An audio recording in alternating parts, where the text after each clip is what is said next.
નમસ્કાર મિત્રો, તો અમે લઈને આવી ગયા છે દાંતીવાડા ડેમના સમાચાર। તો તારીખ થઈ છે 23/9/2025, સમય થયો છે 4:30। તો વાત કરીએ દાંતીવાડા ડેમમાં પાણીની આવકની અને બનાસ નદીમાં પાણી કેટલે આવ્યું છે। તો બનાસ નદીમાં અમે જઈને ટૂંક જ સમયમાં લાઈવ કરીને તમને બતાવી રહ્યા છીએ, તો લાઈવમાં જોડાવા વિનંતી મિત્રો। તો વાત કરીએ દાંતીવાડા ડેમમાં પાણીની આવકની, તો 949 ક્યુસેક પાણીની સરેરાશ આવક જોવા મળી રહી છે મિત્રો।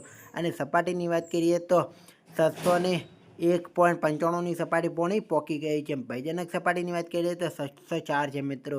હવે વાત કરીએ બનાસ નદીને 1512 ક્યુસેક પાણી છોડવામાં આવેલું છે મિત્રો। અને વાત કરીએ બનાસ નદીનું પાણી કેટલે આવેલું છે તે ટૂંક જ સમયમાં અમે તમને લાઈવ કરીને બતાવીશું। તો મિત્રો આ ચેનલને નવા હોય તો ચેનલને સબસ્ક્રાઈબ કરી દેજો, વિડીયોને લાઈક કરી દેજો। તમે ક્યાંથી જોઈ રહ્યા કોમેન્ટમાં જણાવજો। તો ટૂંક જ સમયમાં અમે લાઈવ કરી રહ્યા છીએ, તો લાઈવમાં જોડાવા વિનંતી।